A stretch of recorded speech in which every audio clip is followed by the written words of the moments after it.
नमस्कार मित्रांनो, आज मी बनवते पनीर टिक्का मसाला। ते बघा कसं बनवते। तर ते मॅरिनेट करण्यासाठी दही, आलं लसूण मिरची पेस्ट, कांदा, शिमला मिरची, टोमॅटो आणि पनीर हे जरा मी असं मॅरिनेट करून घेते। ते सगळं घालून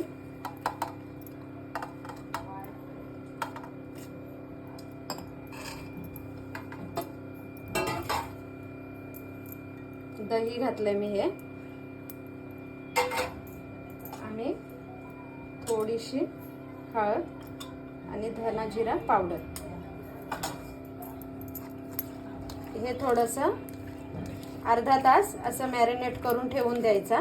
अर्धा तास झालेला आहे मॅरिनेट करून ठेवलेलं पनीर शिमला मिरची कांदा ते आता झालेलं आहे। ते आता असं तव्यावरती मी घालून घेते असं आणि मग हे जरा छान असं फ्राय होऊन द्यायचं याच्यावरती। मी हे फ्राय करून घेतले 10-15 मिनटं फ्राय झाले। त्या भाजीसाठी मी वाटण करून घेतले ते बघा याच्यामध्ये कांदा, टोमॅटो, आलं लसूण आणि काजू याची मी ग्रेव्ही करून घेते। ते आधी फ्राय करून घेतले आणि मग त्याची ग्रेव्ही करून घेतले। आता पुढची प्रोसेस दाखवते। मी कढईमध्ये तेल घातलं, आता मी जिरं घालते। जिरं थोडं तडतडलं की मी जे वाटलं ते घालून घेते। ते वाटण मी घालून घेतलं ते चांगलं 2-3 मिनटं चांगलं परतून घ्यायचं। तेल सुटेपर्यंत परतून घ्यायचं।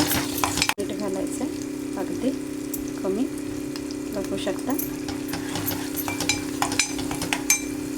आणि माझा घरी केलेला मसाला आपल्या चवीप्रमाणे घाला, जेवढं तिखट लागेल तेवढं। आम्हाला छान तिखट लागतं आणि थोडं मी तिखट जास्त करते। चांगलं 2-3 मिनटं असं परतून घ्यायचं, बघू शकता।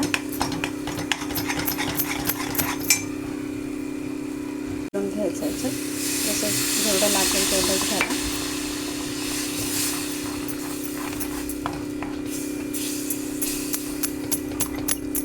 असं 5 मिनटं ढवळून घ्यायचं जरा।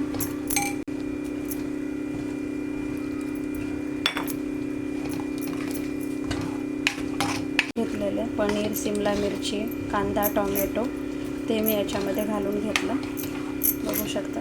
जसं ज्याला जेवढं घट्ट पाहिजे थोडं पातळ पाहिजे तसं करून घ्या।